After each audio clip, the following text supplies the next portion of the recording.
Welcome viewers to my channel Passion for English Literature.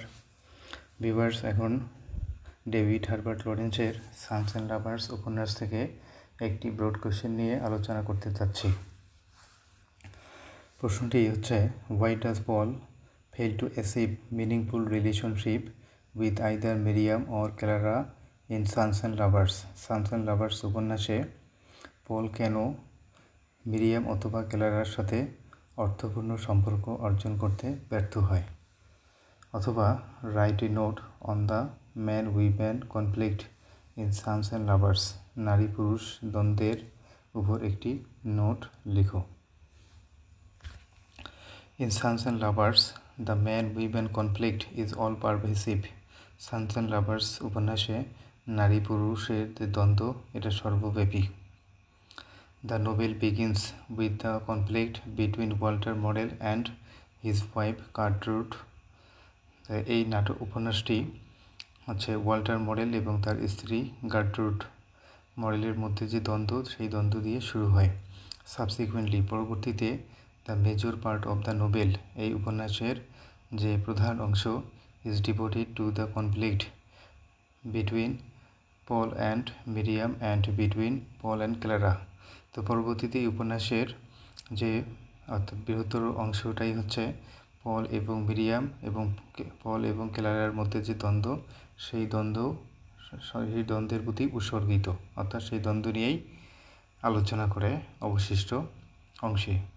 According to লরেন্সের মতে, the conflict between man and women arises from the fact that the civilized woman becomes the disparate antagonist of man, drawing from him his greatest asset, namely his manhood and his masculinity.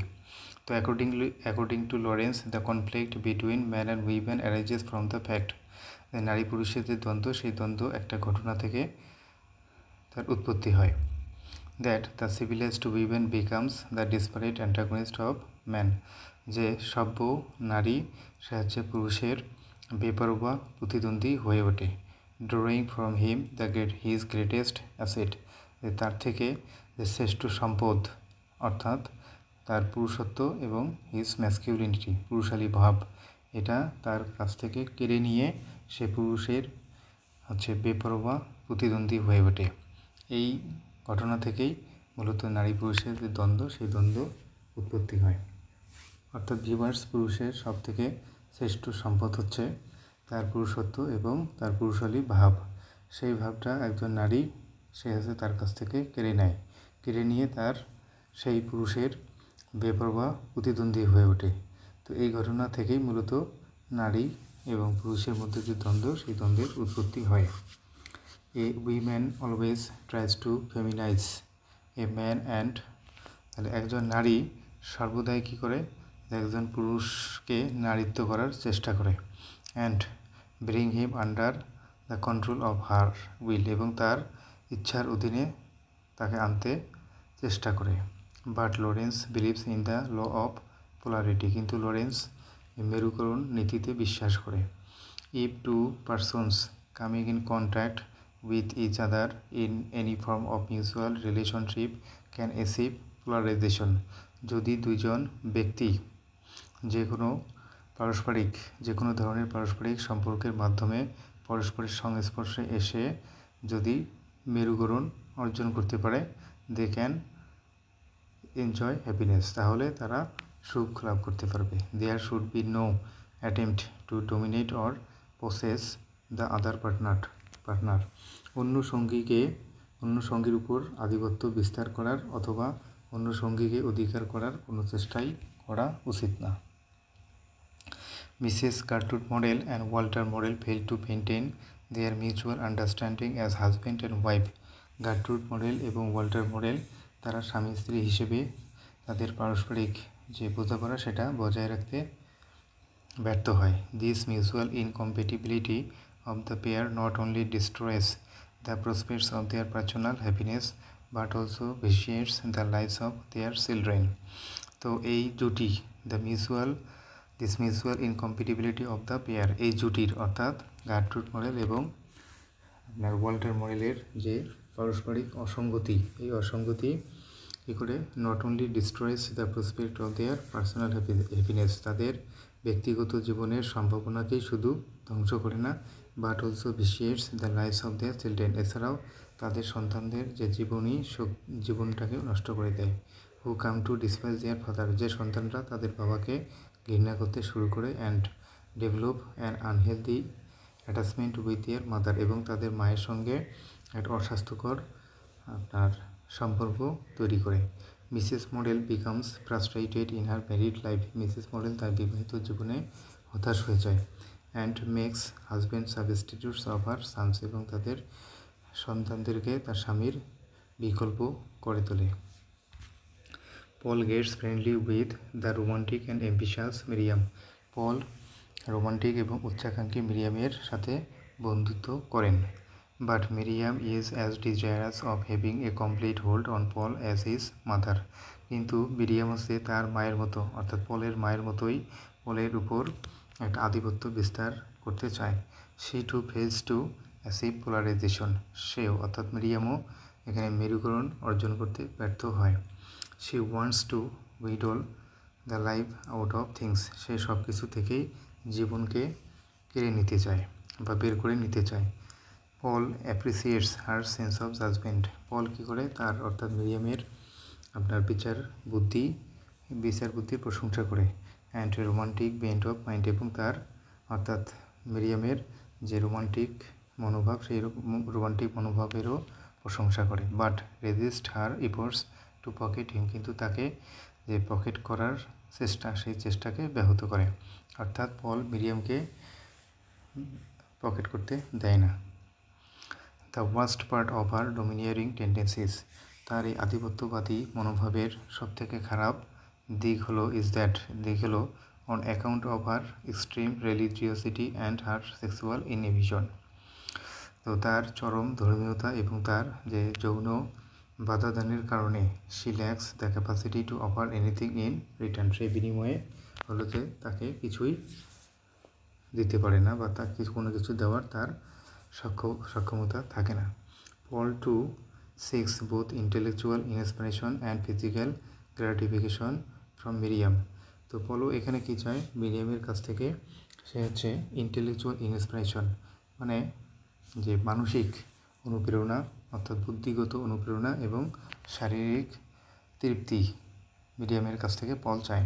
But on account of strong mother pull, কিন্তু প্রবল মাতৃটানের কারণে he is incapable of arousing Miriam, সেই মিরিয়ামকে জাগিয়ে তুলতে পারে না। পল ওয়ান্টস হার বডি, পল তার দেহ চায়, অর্থাৎ মিরিয়ামের দেহ চায়। But she only offers her soul, কিন্তু সে শুধুমাত্র তার আত্মা উৎসর্গ করে।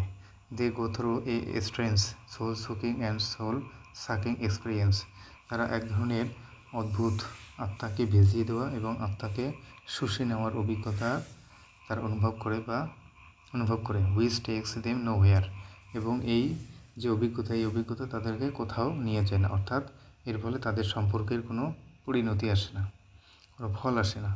Das Paul's relationship with Miriam is tortured and আনস্যাটিসফ্যাক্টরি, তো অতএব দেখা যাচ্ছে মিরিয়ামের সাথে পলের যে সম্পর্ক, সেই সম্পর্কে হচ্ছে যন্ত্রণাদায়ক এবং অসন্তোষজনক।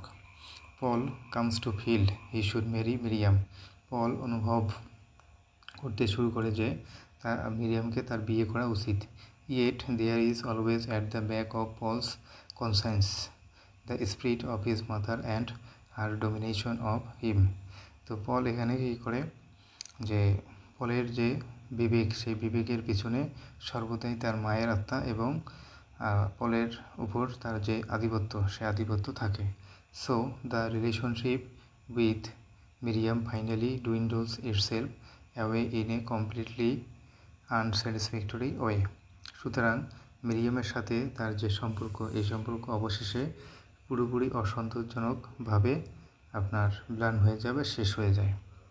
The relationship with Clara brings to Paul something of fulfilment, তো ক্লারার সাথে এই পলের যে সম্পর্ক, সেই সম্পর্ক পলকে কিছুটা পূর্ণতা দেয়। হি finds with Clara the complete physical experience he regards essential in once life, তো পল ক্লারার মধ্যে পুরোপুরি শারীরিক অভিজ্ঞতা খুঁজে পায়, যে অভিজ্ঞতা সে মনে করে যে একজনের জীবনে অপরিহার্য। Clara being all flesh and no intellect. তো ক্লারা আবার শুধু সে হচ্ছে তার দেহ উৎসর্গ করে, অর্থাৎ সে শুধু দেহ চায়। অ্যান্ড নো ইন্টেলেক্ট, এবং সে কোনো আপনার বুদ্ধিগত বা আপনার মানে তার কোনো বুদ্ধি নেই, সে শুধু দেহই অফার করে, সে আত্মাকে অফার করে না। Makes no demand to exercise a hold on Paul's soul. সে পলের যে আত্মা, সে আত্মার উপর একটা আধিপত্য বিস্তার করার জন্য কোনো দাবি করে না, সে শুধুমাত্র দেহ চায়। She can satisfy his passion without threatening his identity. অর্থাৎ ক্লারা পলের যে পরিচয়, সে পরিচয়ের কোনো প্রকার হুমকি না দিয়েই সে তার আবেগকে, অর্থাৎ পলের আবেগকে সে সন্তুষ্ট করতে পারে। She offers no rivalry to Mrs model.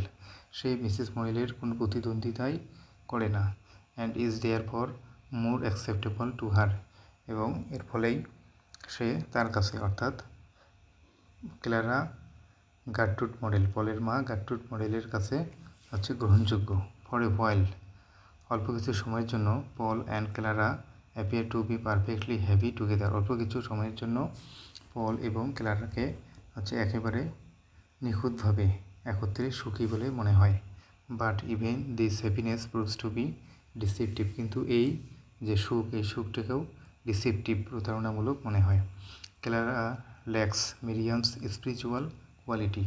তো মিরিয়ামের যে আধ্যাত্মিক বৈশিষ্ট্য বা গুণাবলী আছে, সেটা ক্লারার মধ্যে নাই। Paul too lacks the pure animality of Baxter Dawes. Baxter ডায়েসের মধ্যে যে বিশুদ্ধ পশুত্ব আছে, সেই পশুত্ব পলের নাই। He feels stifled by Clara's inordinate demands for love making. তো এই প্রেম করার জন্য ক্লারার যে আপনার অদম্য যে চাহিদা, সেই চাহিদায় পল কী করে, পলের দম্ভ বন্ধ হয়ে আসে।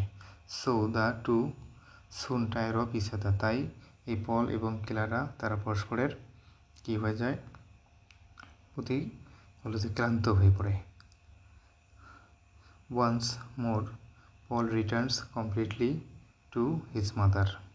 তো তখন কী করে, আবারও ওই পল তার মায়ের কাছে ফিরে আসে, সম্পূর্ণরূপে ফিরে আসে। Thus Paul under the influence of a strong mother pull fails to achieve meaningful relationship with either Miriam or Clara. তো অতএব দেখা যাচ্ছে যে পল তার স্ট্রং, অর্থাৎ প্রবল মাতৃটানের প্রভাবে সে হচ্ছে মিরিয়াম অথবা ক্লারার সাথে একটা অর্থপূর্ণ সম্পর্ক অর্জন করতে ব্যর্থ হয়। তো thank you viewers for watching the video. If you think that the video is helpful to you, you are requested to subscribe the channel.